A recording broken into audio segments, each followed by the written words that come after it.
Donc, les expressions qu'on peut dire vraiment, faut dire alhamdulillah, parce que depuis qu'on avait commencé ce gamou annuel, on voyait que chaque année, il y a toujours une évolution.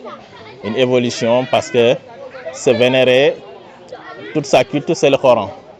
Donc, l'islamisation, c'était son trajet. Donc, tout le combat qu'il avait fait. Donc, aujourd'hui, beaucoup qui viennent ici, ce sont nos talibés, qui sont un peu partout, de la diaspora, de la Gambie, du Fogni, du Boulouf, du Pakaw, ou d'où il est originaire du village de Pakaw d'Arsela. Donc, venu ici dans le village en 1902. Donc, lui, d'abord, étant le mot Fodé, quand vous entendez ça en manding, cela veut dire que quand on peut c'est quelqu'un qui est agrégé. On peut dire un agrégé parce que c'est dans le terme français, dans le diplôme. Maintenant, partant de cela, son parcours, lui, son objectif, c'était l'islamisation. Donc, il est parti d'abord, son parcours, il a fait la Gambie, où il a séjourné dans ces milieux pendant plus de 10 ans. Après la Gambie, il était dans le Fogni et il a fait beaucoup de villages de Fogni pour islamiser ces populations qui étaient auparavant animistes.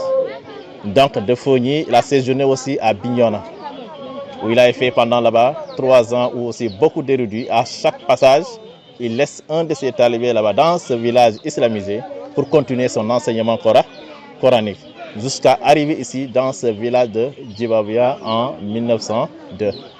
Et arrivé ici, on a trouvé les autochtones qui sont la famille Fati.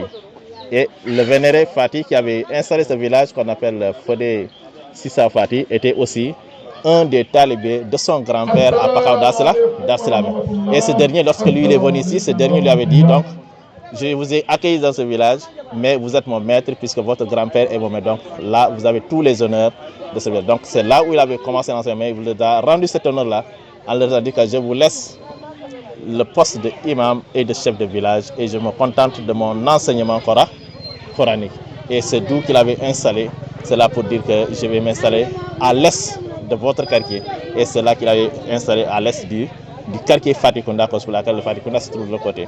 Et depuis lors, ces quartiers qui sont de Djolakunda, d'où nous sommes installés, qui étaient entre Fatikunda et Djolakunda, mon grand-père qui est son cousin aussi, où il a installé pour continuer l'enseignement de ce côté-là. Le quartier Boulfo aussi était venu dans cela. Et tout ce que dans ce quartier qu'on appelle le Kansidi, et toute la population sont tous originaires du Pakaw, où on a envoyé leurs enfants, finalement ils se sont installés pour continuer. Donc son enseignement, c'est l'enseignement dans l'islam et aussi dans l'agriculture. Aujourd'hui, l'appel qu'on lance aujourd'hui, c'est d'abord, parce que ici, toujours, l'enseignement coranique continue. Quand vous regardez aujourd'hui dans la maison même, d'ailleurs déjà, avec Cheikh Abdullah Souane, qui est chargé aujourd'hui de l'enseignement, de la continuité de l'enseignement coranique, on a tellement de talibés, parce qu'aujourd'hui, plus de 50 talibés vivent dans la maison. Ceux qui sont dans la maison. En dehors, maintenant, ceux qui viennent et partir, quand on compte le nombre, c'est plus de 100 talibés qui viennent chaque jour ici pour apprendre le Coran. Donc, ce qu'on lance au niveau des autorités, c'est la reconnaissance de ce vénéré et l'accompagnement. Parce que là, il ne vit que de l'agriculture. Et cette agriculture, c'est là qu'il accompagne les talibés pour les nourrir. Aucun talibé ici ne mendie jamais. Il n'y a pas la mendicité dans cette famille. Donc ce que la famille donne, c'est sa propre moyen. Donc on a besoin de maintenant cet appui matériel pour l'agriculture, mais aussi des appuis alimentaires comme font dans beaucoup de familles maraboutiques. Donc aujourd'hui, c'est cet appel-là qu'on lance par rapport à cela, pour l'accompagnement, surtout dans nos autorités, avec ce gamou-là qu'on fait. Ouais.